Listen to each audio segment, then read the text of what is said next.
What's going on, guys? Welcome back to day 2 here in the beautiful way. It's even nicer than yesterday, even warmer than yesterday.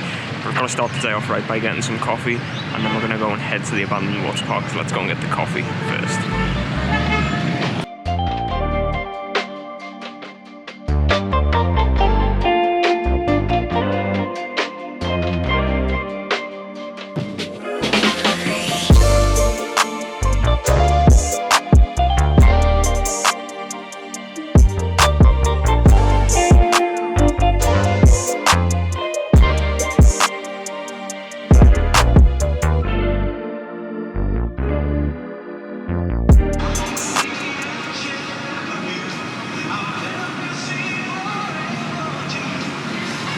So that coffee was spot on. Now time to get a grab bike to the abandoned water park for about £1.50. You cannot complain at that.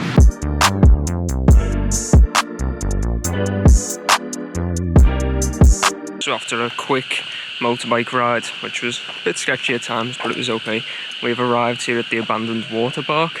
Although I'm a bit outside of it, so I've got to try and figure out how I actually get there. I think it's that way, but it's really nice landscapes, just to be fair, before we even come across the water park.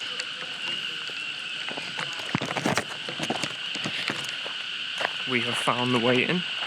Yet to be stopped for any money. I've offered 2 people money, they've refused it, so I'm guessing there's going to be someone kind of going around the park telling people to leave unless you hand them a couple of thousand Vietnamese dong. But we're literally walking through the jungle right now, kind of thing. It's quite a cool place. Bit edgy, bit airy, but really cool. Okay, so I have just bumped into the guard. I gave him 16,000 dong, he asked for 20, but that should allow me freedom to explore the park now. He said no climbing on things, but everyone climbs on stuff, and there it is. Wow.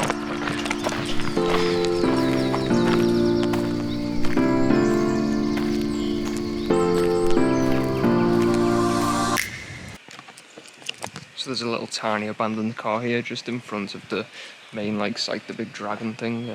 But even this is just so cool. This whole place is just boss. I'm going to spend a few hours here because I want to make sure I get decent footage. I want to experience the whole thing, and I want to get some good photos because this is Instagram heaven. Especially this car. It's got some really nice detail to it. It's such a shame, this place. I don't think it actually ever opened. The history on it I'm not too familiar with. I know they were trying to build it, and then basically they ran out of funding, so then it just got abandoned, and ever since it's just been one of the main tourist places for people to come when they're in Hawaii. It's probably better that it didn't open than if it did, because I don't think as many people would actually come to it if it was open, to be honest. But just such a cool experience. Time to check out the big dog. Or shall I say big dragon.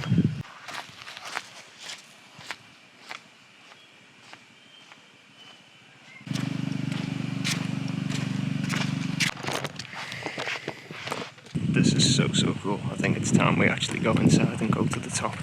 It looks crazy.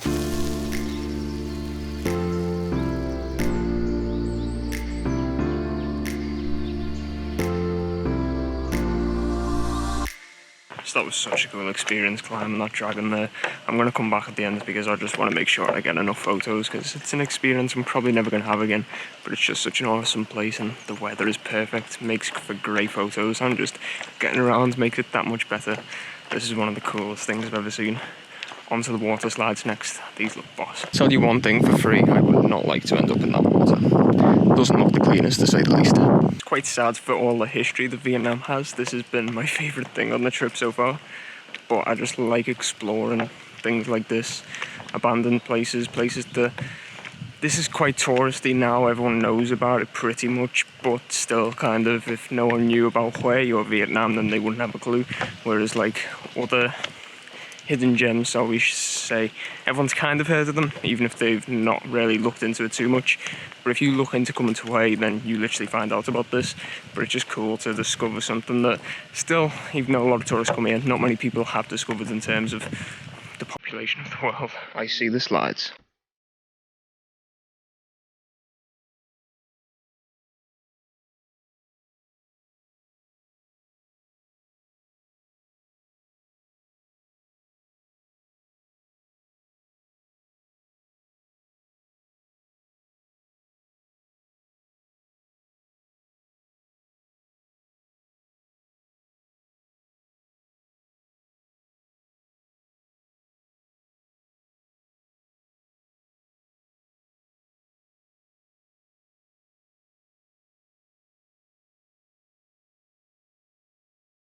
Those slides behind me were absolutely unreal.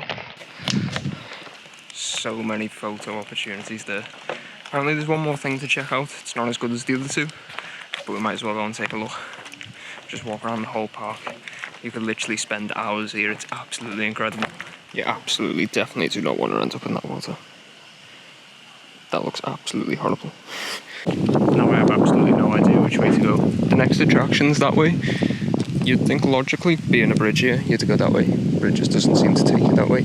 And now there's literally no one else around. So I might be a bit lost for a bit of time. I don't mind. The sun is out. This is just an awesome place to explore. This is incredible. I believe this is the correct bridge. Got there in the end. Right, so the history behind this place, from what I've heard, don't quote me on it because I do not know if it's true, just from reading and speaking to the people.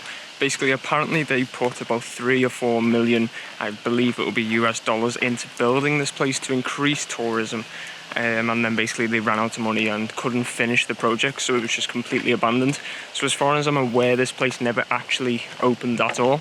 That might be wrong, it may have opened for a bit. I believe this was around 2004, and then since then it's been completely abandoned.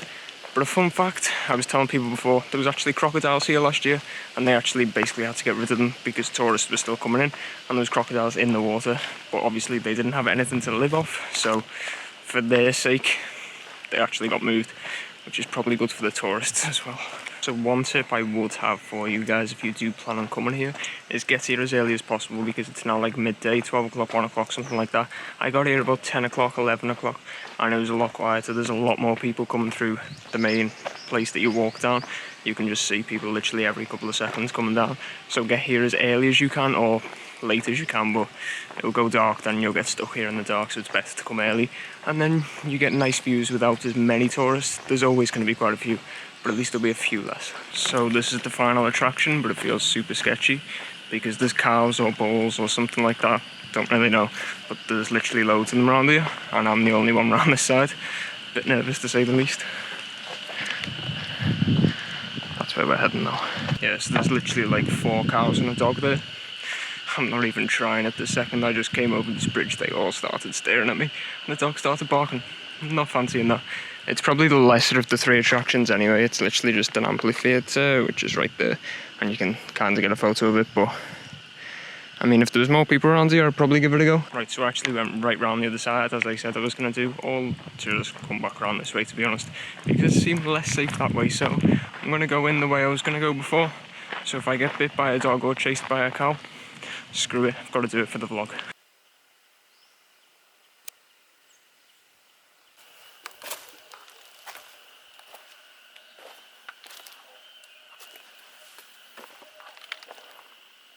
So I made it to the final place, and there's literally no one else here. There is me, and I have this whole place to myself, because not many people actually make it out here, because they kind of come in from the other side and they don't really know how to get to it. So it's quite nice just to have this whole place to myself, and I'm going to make the most of it by capturing some photos and a bit of B-roll for you guys to take a look at this place in a bit more detail.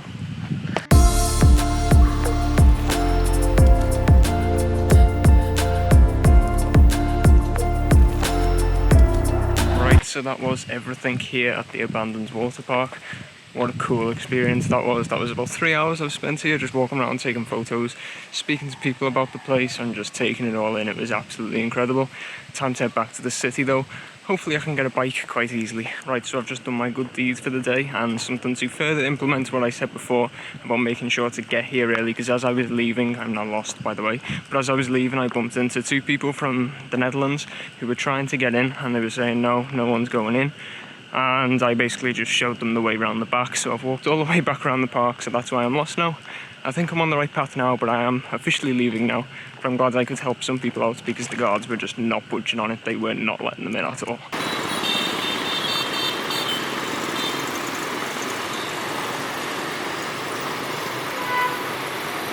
Right, so after about 20 minutes of walking, I'm now back at the hostel. I ended up getting a bike. It wasn't a grab, it was just some random fella on the side of the road, and he did try to overcharge me quite significantly, but that's part of the game over here. I should call it a game, business, trade, whatever you want to call it. I got back, that's the main thing, and got something to eat, and I just want to say once again, that was one of the most incredible experiences ever. Highly recommended if you're in Hawaii. I'm actually going to leave getting some food till a bit later on because they close the streets here at 6 o'clock and do a lot of street food. It looked really good last night. I'm going to try and edit some of these photos and hopefully I've got a decent couple.